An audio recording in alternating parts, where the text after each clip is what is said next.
I was taking more of what I was doing in hopes that I wouldn't wake up.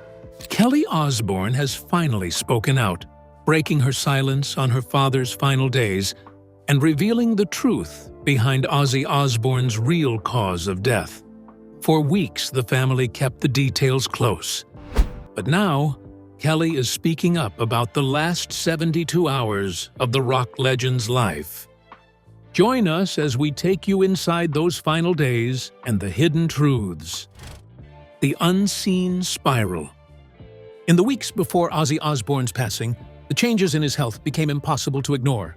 His Parkinson's disease had moved into its late stages, and it was taking more and more from him each day. The man, once full of quick remarks and vivid stories, now struggled to find words. His voice, when it came, was softer and slower. His movements were stiff, making even simple tasks difficult. There were days when his eyes seemed distant, as if a fog had settled over his thoughts. The family noticed every shift. They had been watching this slow decline for years, but in those final weeks, they began to understand on a deeper level that the time left was short. Conversations in the home grew quieter and more deliberate. The laughter still came, but it carried a weight, an awareness that moments together were now more precious than ever. They didn't speak often about the end, but it hung in the air, a truth that no one wanted to name but everyone felt. Ozzy was under the care of a palliative team, specialists who focus on making the final stages of life as comfortable as possible. They had been there for months, adjusting his treatments, keeping him free of pain, and helping him hold on to as much quality of life as they could. Quietly, they too saw the changes that signaled his body was preparing to let go. Their role wasn't to fight the disease anymore. It was to give him dignity, peace, and the chance to spend his remaining days surrounded by love. When Ozzy passed, the official death certificate confirmed what those closest to him already knew in their hearts. The immediate cause was an out-of-hospital cardiac arrest. Coronary artery disease and Parkinson's disease with autonomic dysfunction were listed as contributing factors. It was the final medical summary of a long and difficult fight, a combination of conditions that had gradually weakened him over the years. Inside the home during those final days, there was an unspoken understanding between family members. No one needed to explain what was happening. Each person simply stepped into the role of being present. Sharon, Jack, Kelly, and the grandchildren all found their own quiet ways to prepare. Some brought stories, others simply sat with him. They made sure he was never alone, that his final days were filled with warmth, touch, and the familiar comfort of family life. What happened next in those last 72 hours is something none of them will ever forget. 17 days before his death, Ozzy Osbourne made what would be his final public appearance. It happened in Birmingham, a place deeply tied to his life and career. His health had been fragile for a long time, but that day, he pushed himself to be there. He looked smaller, thinner, and weaker than fans remembered, but his eyes still carried the spark that had drawn people to him for decades. Every movement took effort, yet he stood before the massive crowd with determination, as if refusing to let illness take away his last chance to speak to them. When he finally addressed the audience, his voice carried both emotion and strain. He told them, "I've been laid up for like 6 years. You're all special. Thank you from the bottom of my heart." The words were simple, but they were heavy with meaning. To the fans, it sounded like gratitude for their support through his struggles. They cheered, clapped, and shouted back their love for him. Many believed they were witnessing a special but ordinary public moment, one more in a lifetime of heartfelt connections with his audience. For his family, standing nearby, the meaning was different. They knew his health had been declining faster in recent months. They saw how much strength it took just to stand there. When he spoke, they heard not just thanks, but a quiet farewell. To them, it felt like the start of his final goodbye, even if he never used those words. They would later describe this moment as the first note of the last song he would ever perform for the people who had followed him all his life. A palliative care specialist who had been helping Ozzy in his final months reflected on what happened that day. They described it as terminal lucidity, a rare phenomenon where a person who is close to death suddenly regains unexpected clarity and energy. In Ozzy's case, it wasn't just a brief moment, it lasted long enough for him to share something deeply personal with the crowd. The doctor said they had never seen it expressed with such emotional weight. It was as if Ozzy had been waiting for this exact time to gather his strength and give something meaningful to the people who had been part of his life's story. The family didn't know then how quickly the end would come, but they knew that this was not just another performance. What came after this moment was even more personal and powerful. Sharon gets the truth. Not long after his final public appearance, something unexpected happened at home. Ozzy Osbourne experienced a sudden surge of clarity. For weeks, Parkinson's had made conversations fragmented and slow. His words often faded before his thoughts could be fully spoken. But on this day, he was alert, present, and deeply engaged. Sharon noticed it immediately. His eyes stayed locked on hers. His voice was steadier, and there was a sense that he was holding on to every second. He reached for her hand, his fingers trembling but firm in their grip. Then, almost without pause, he began talking about their life together. He recalled the first night they met, the song that was playing in the background, and the nervous energy in the room. He spoke about his first proposal, awkward and imperfect, but full of genuine feeling. He revisited some of the darkest points in his life, when addiction nearly destroyed him. Sharon listened as he admitted how close he had come to losing himself, and how it was her presence that pulled him back each time. At one point, his voice grew softer. He looked at her and said, "I didn't deserve you. I still don't. But thank you for never leaving." It wasn't rehearsed. It wasn't for show. It was a raw, honest moment from a man who rarely spoke so openly about his vulnerabilities. Sharon later said that every word carried the weight of decades. Then Ozzy made a request. He wanted the old photo albums, the ones tucked away and forgotten for years. Sharon brought them, and together they began flipping through page after page of their shared history. There were faded pictures from their early days, snapshots of tours, family holidays, and moments in between. Ozzy remembered the details of each image with surprising precision. He named the people, the places, and even the small things that had been happening at the time the photos were taken. Between stories, there were stretches of silence, but they weren't empty. They sat close, holding hands, turning pages slowly. Sometimes Sharon would glance at him, and he'd smile faintly, as if the pictures were more than memories. They were proof of a life lived fully together.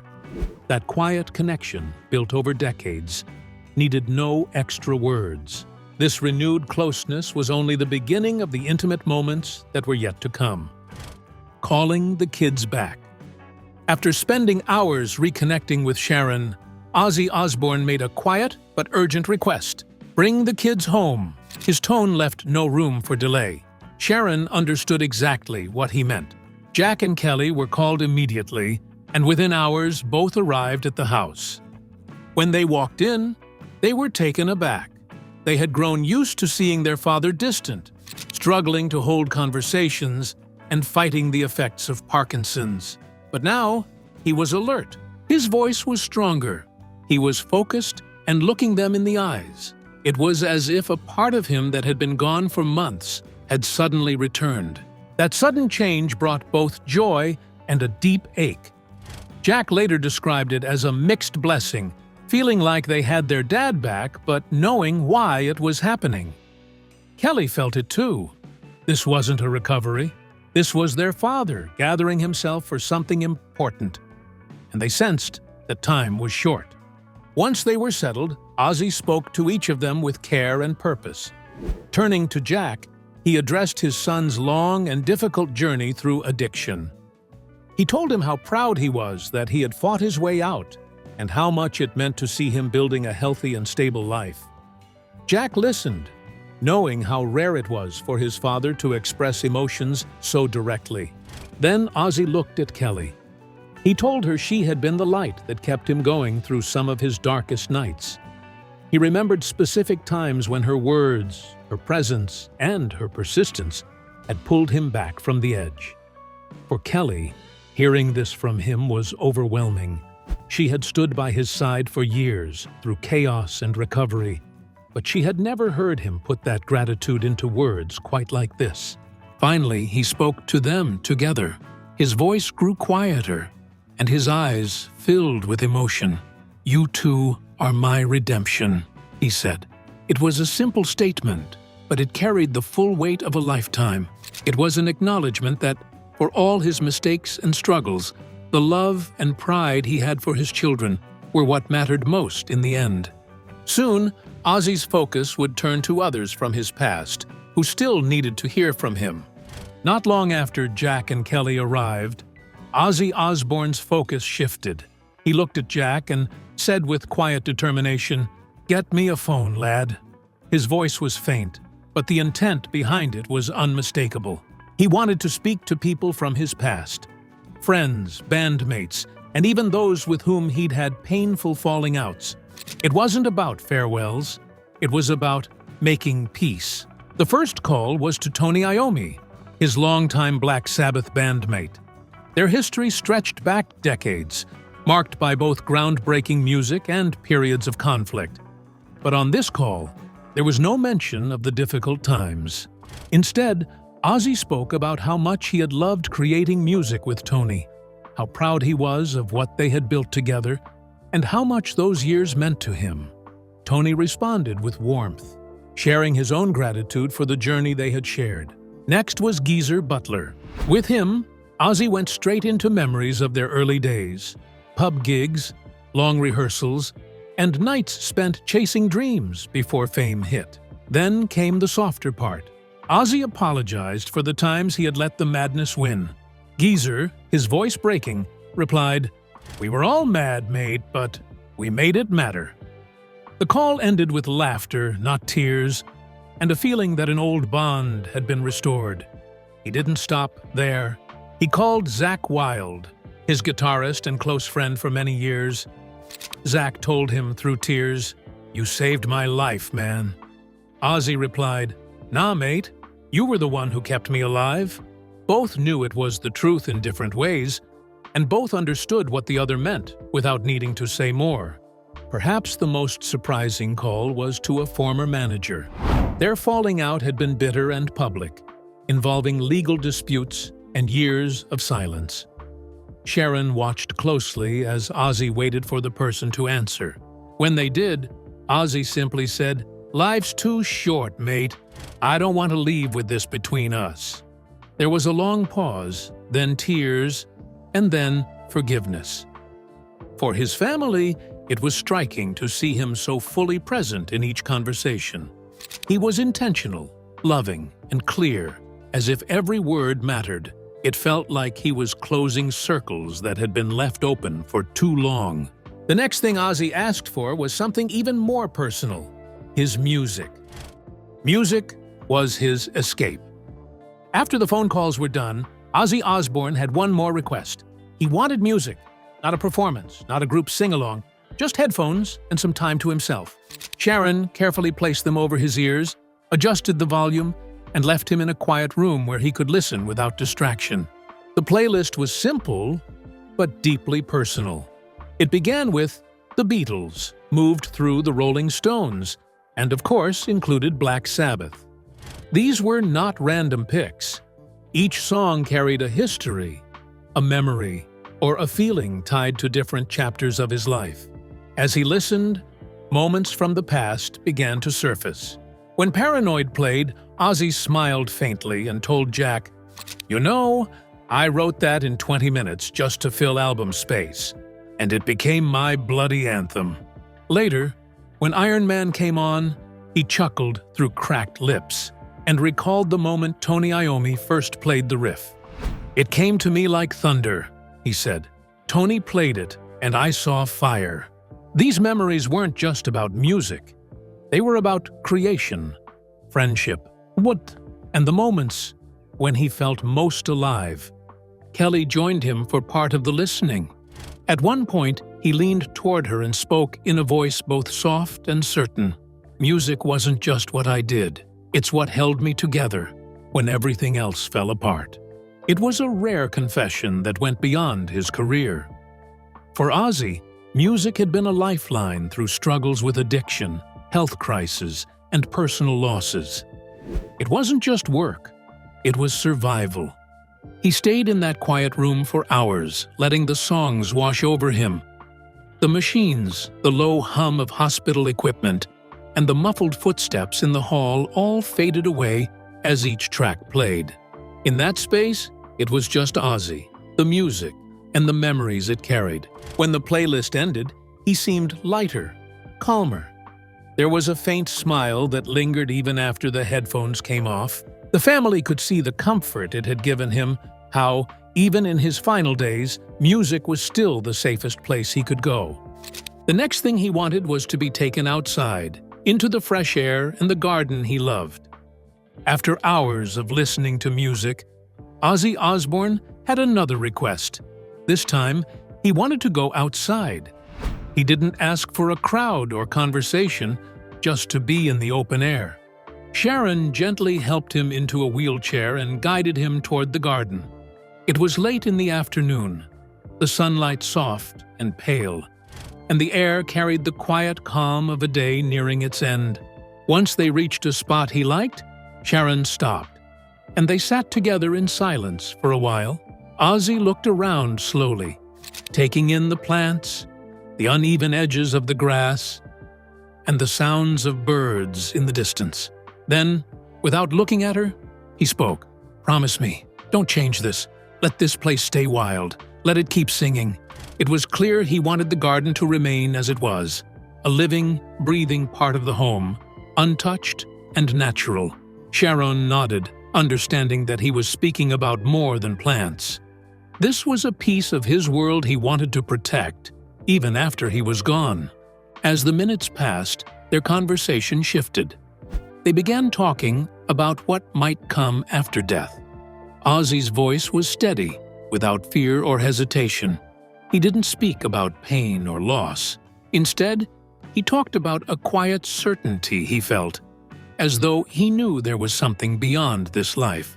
Sharon listened, not interrupting, letting him say what he needed to say. He asked to stay until the stars came out. They sat together, watching the sky fade from gold to blue to deep night. The first stars appeared, very faint at first, then brighter, and Ozzy's gaze stayed fixed on them. When Sharon asked if he was ready to go inside, he shook his head slightly, wanting a little longer. Eventually, when the night was fully dark, he reached for her hand. His grip was light but intentional. He leaned toward her and whispered, "Love is eternal in it." She didn't need to ask what he meant.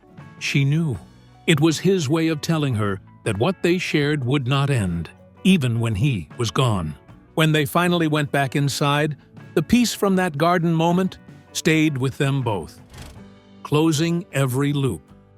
Ozzy Osbourne had one last request for a visit. Geezer Butler, his old Black Sabbath bandmate and friend of more than 50 years, came to the house. When Geezer arrived, there was no big fanfare. He simply sat next to Ozzy, and the two of them began talking quietly. They didn't go over old conflicts or dig into the hard parts of their history. Instead, they shared small memories, the backstage jokes, the chaotic tours, the strange hotels, and the little moments that only they would remember. Every so often, one of them would laugh, and the sound seemed to lighten the whole room. When Geezer eventually stood to leave, Ozzy thanked him. There was nothing left unsaid between them, and both men knew it. That same evening, the family gathered in the living room for music. Ozzy had chosen the songs himself. The first was Amazing Grace, a hymn that carried a deep sense of peace. As it played, his eyes stayed closed, and his breathing slowed, almost as if he was letting the melody settle into him. Next came Close to You by the Carpenters, the song that had been played at his and Sharon's wedding. Sharon sat close to him as it played, and though no words passed between them, the connection was clear in the way they looked at each other. Finally, they played In My Life by the Beatles. The lyrics and the gentle melody seemed to move him the most. At one point during the song, he murmured something softly. Sharon leaned closer and heard him say, "Randy." It was a quiet reference to Randy Rhoads, his beloved guitarist and friend who had died decades earlier. Ozzy rarely spoke about Randy in detail, but in that moment, it was as though the music had brought the memory to the surface, raw and real. The next morning would mark the beginning of his final stretch at home. The final night. On Ozzy Osbourne's final night at home, the atmosphere in the Osbourne household was unlike what many might imagine. There was no sense of dread filling the air. Instead, there was a quiet reverence, a shared understanding that these hours were precious. The lighting in the room was soft, the noise minimal, and the family moved with an unspoken care, as though each action mattered. They spent the evening telling stories. Some were funny tales from tours gone sideways, pranks pulled in hotel hallways, and family mishaps that still drew laughter years later. Others were more emotional, moments where they had supported each other through hard times. These stories weren't told for entertainment, but to surround Ozzy with the life he had built and the people he loved most. As the hours went on, Ozzy spoke less, but he was still fully present. His words were replaced by touch, a squeeze of a hand, a light pat on the arm. And by the way, his eyes softened or lit up in response to what was being shared. The family learned to read these small signals. They knew when a memory brought him joy, when it stirred emotion, and when it simply gave him peace. At one point, Kelly leaned close and said, "We're all here, Dad." Her voice was steady, even though her eyes were glassy with tears. Ozzy looked at her, then slowly glanced around the room, taking in each face. He didn't need to reply. The slight lift at the corners of his mouth was enough. As night gave way to the early hours of July 22nd, the family grew quieter. The mood shifted into something even more intimate. One by one, they came to his side to say their personal goodbyes. Some whispered words they had never spoken before. Others simply held his hand and let the silence speak for them. By sunrise, the house was still, and Ozzy had slipped away surrounded by the people who mattered most. The next hours would bring the world's reaction to his passing. Hidden gifts found. In the hours after Ozzy Osbourne's passing, the Osbourne home was filled with both quiet grief and quiet discovery. While the family moved through the first waves of loss, small surprises began to surface. Gifts Ozzy had hidden away in the days leading up to his final night. They weren't expensive or flashy. They were personal, deliberate, and meant to be found when they were needed most. Jack was the first to find his. When he opened his guitar case later that day, there was a folded piece of paper tucked inside the compartment where spare strings usually sat. In Ozzy's unmistakable handwriting, it read, "Play when it hurts. It helps." Jack held the note for a long time, saying nothing at first. He understood exactly what his father meant, that music had always been a way to survive the pain, and that it could be his way too. For Kelly, the gift was a necklace. She recognized it immediately. It was one she had played with as a child, sitting on her mother's lap, while Ozzy teased her about stealing Mum's jewels. Along with it was a small card that simply said, "For the days you need to feel close." She fastened it around her neck without hesitation, holding it as if it anchored her in the moment. Sharon's gift was perhaps the most carefully timed. In the top drawer of Ozzy's bedside table, she found an envelope with her name on it. In smaller writing beneath, it said, "For when it's too quiet." Inside was a letter, pages long, filled with his reflections on their life together, his gratitude, and his promises that she would never truly be alone. He had written about their first days together, the challenges they had faced, and the moments he treasured most. The message was clear. Even in silence, he wanted her to hear his voice. Each of these small treasures showed that Ozzy's passing was not just an end, it was a carefully considered act of love. He had thought about what they would need, not in the moment of his death, but in the moments that would follow. His family began to see that he had been preparing them in ways they hadn't realized, leaving pieces of himself they could carry forward. Soon, of course, the outside world would learn of his passing, and the home would no longer be as quiet.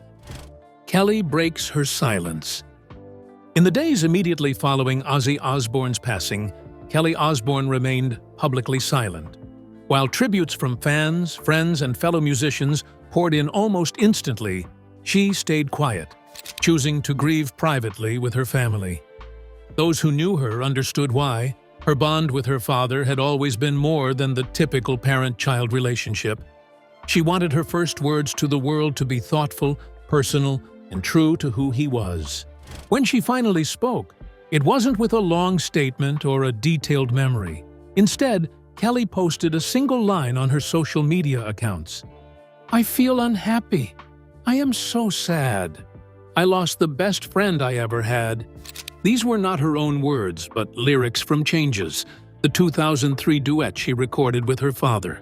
At the time of its release, that song had been a tender and unusual collaboration, showing the world a softer, deeply personal side of Ozzy. It was a reimagined version of his 1972 Black Sabbath ballad, but the updated recording with Kelly transformed it into a father-daughter conversation. For them, it had always symbolized connection, reconciliation, and the acceptance that life is full of shifts you can't always control. By quoting it now, Kelly wasn't just sharing grief. She was placing her farewell in the same musical language that had been one of their deepest bonds. Fans who remembered that song instantly understood the significance. It wasn't just a lyric, it was a piece of their shared history. In the final weeks of Ozzy's life, Kelly had taken on roles that went far beyond being a daughter. She was one of his primary caretakers, often staying at his side through the night. She coordinated with doctors, made sure his needs were met, and gave Sharon moments to rest. More than that, she was an anchor in the emotional sense, someone who could calm him, make him laugh when pain threatened to overwhelm, and remind him, simply by being there, that he was loved. She was also a witness. She saw the last surge of clarity that had allowed him to reconnect with friends and family. She heard his last words. She understood the meaning behind every small choice he made in those final days. Her public tribute was brief, but it carried all of that weight. It was the language only they shared. If you liked this video, make sure to like, subscribe, and turn on the notification bell so you don't miss the next one.